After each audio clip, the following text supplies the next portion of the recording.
Welcome back once again, all of my low-carb friends, and for those of you who are here for the first time, welcome. Today I have another very easy keto dessert recipe for you. Today I am going to show you how to make very quick keto strawberry crumble. Fruit crumbles are probably one of the most easiest desserts to make. You just have your fruit, your filling, crumble dough, and bake. Yum. So if you want a printable version of this recipe, you can check out my website at janet'sdeliciouslowcarbkitchen.com. You can find a printable version of this recipe and other goodies there for you. And if you're new to the channel and you want to see lots of easy, delicious, low-carb keto recipes, make sure you click that subscribe button and click the notification bell that's right next to the subscribe button. That way you can be notified every time I put out videos, at least every Wednesday and Saturday. And if you'd like to help support the channel, make sure you scroll down in the description of the video. You'll see some affiliate links. Anytime you purchase anything using those affiliate links, a small portion of your purchase will go to me and help support the channel. And if you are a music lover, make sure you click the link in the description to my other YouTube channel, Inspirational Songs with Janet. There is another new song there. So make sure you click that link, listen to the songs, subscribe there also. And while you do all that, let's get cooking.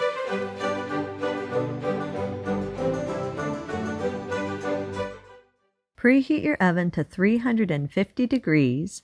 Line a 9 by 5 inch loaf pan with parchment paper and set it aside for a minute. Chop 412 grams or around 3 cups of strawberries into your desired size pieces. I chop each one of my strawberries into 4 sections, but you can do it any size. Place the chopped strawberries in a medium mixing bowl. Add 1 teaspoon of vanilla extract, 5 milliliters or around 1 teaspoon of lemon juice, 50 grams or around a 1/4 cup of the granulated sweetener of your choice. Sprinkle 3 grams or around 1 teaspoon of xanthan gum over the mixture. If you don't want to use xanthan gum, you can use any keto thickener of your choice, or you can just leave it out completely. The xanthan gum just gives your filling a little bit of a thicker texture, more of a kind of syrupy filling around the chunks of strawberries. So if you leave that out, you'll just have a little bit less thick of a filling. Gently stir everything together until everything is fully combined. Make sure the xanthan gum gets fully dissolved. Scoop the filling into your prepared pan and use a spoon to gently spread the filling evenly throughout the loaf pan. Then set it aside for a minute. In a large mixing bowl, combine 30 grams or around 1/4 cup of coconut flour, a 1/4 teaspoon of baking powder, a 1/4 teaspoon of salt, 25 grams or around 2 tablespoons of the brown sugar sweetener of your choice. I'm using brown monk fruit sweetener. You can use whatever brown sugar sweetener you want. If you want to, you can add some dry spices to give your topping a little bit of a different flavor. I'm just leaving mine as it is. Sift the dry ingredients all together until there are no lumps.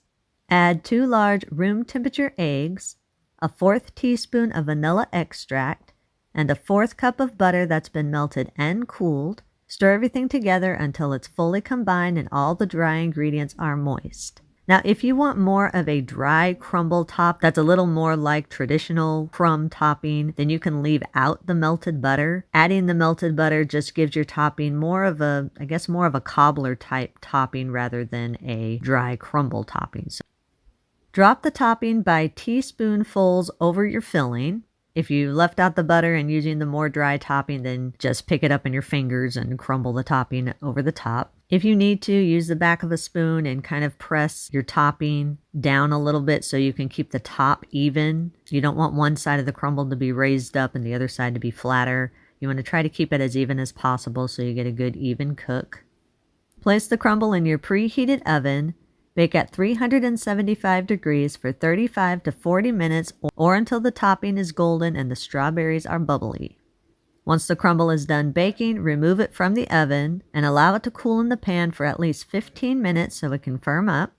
After 15 minutes, cut the crumble into your desired size slices. You can serve this warm or at room temperature. If you want to, you can top it with some keto whipped cream or some keto ice cream or just eat it by itself. Alrighty, here we are with my lovely little strawberry crumble. Smells delicious. Yummy. Yep, it's got that nice little brown crust, and depending on whether you use the dry crumble or the more cobbler type crumble, your texture will vary, either really soft like this is or a little bit more on the crusty side. Either way, I've done both and they're both good. So you can top it with your whipped cream if you want to, or just leave it alone. That is all up to you. But of course, the most important thing is, how does this bad boy taste? It smells really yummy, but I like strawberries, so you know, hey.